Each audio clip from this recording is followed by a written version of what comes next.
Yeah, yo, welkom bij Anderlecht Barcelona. Dat moet het toch maar eens worden. Oh yo, wat een opstelling van Anderlecht, man. Heb je dat al gezien? Dat is echt een wereldopstelling. Je ziet dat zelf al. Wat gaan we halen in Barcelona? Het wordt spannend, man.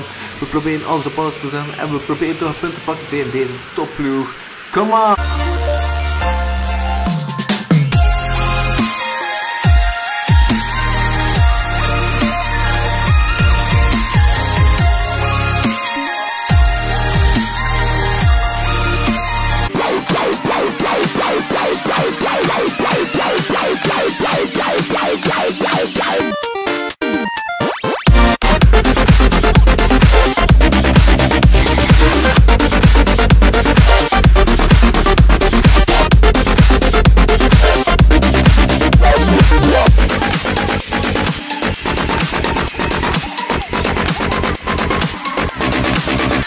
Yeah, zoals je ziet staat het nog altijd 0-0 tussen Anderlecht Barcelona. We zijn dat 6 minuten weg. Wat een topmatch. Oh nee, daar ga Piqué met de bal het weg. Oh ja, we zijn weer goed bezig. Kom aan met de voorzet en dan.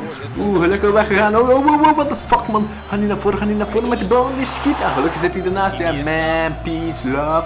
Yo, Iniesta. Ja, die schiet. Anderlecht verdediging moet dan weghalen. Oh, wat gebeurt er? Het is een zware kans, man. Je weet het zelf. Oh, Barcelona. Neymar gaat schieten. Kan hij hem nog scoren? Nee, gelukkig, man. Hij zit er maar naast. Ja, man. Oh, Xavi, wauw, toe. Xavi, ja, hij schiet, en hij schiet hem erover. Hoor je dat erover? Oh, maar de match eindigt in 0-0 en we hebben een prima resultaat gehaald tegen een topploeg. Hebben die boncoach Noorwegen, wat denk jij ervan? Ik ga er voorlopig niet op ingaan, maar het is jouw keuze, man. Met deze opstelling starten we tegen, wat was de naam ook alweer? Oh ja, juist, KV Mechelen. Praat gaat met de bal. Dennis Praat, hij schiet, en die zit er naast. Ver naast. KV Mechelen aan de bal, man. We gaan maar niet opletten. Die schiet en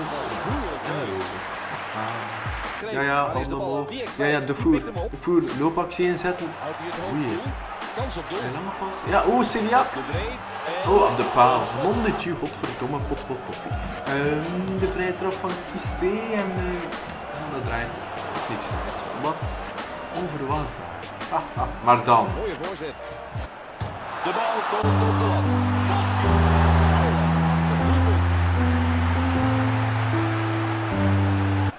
Vrije trap, Anderlecht, nee, het is een uitgooi, Anderlecht. Het schiet met Bamba met de trein, die schiet hem ernaast. What the fuck is dat probleem? 0-1 is de ruststand, Anderlecht kan weer Mechelen, man. Anderlecht gaat naar voren en dan wat gebeurt?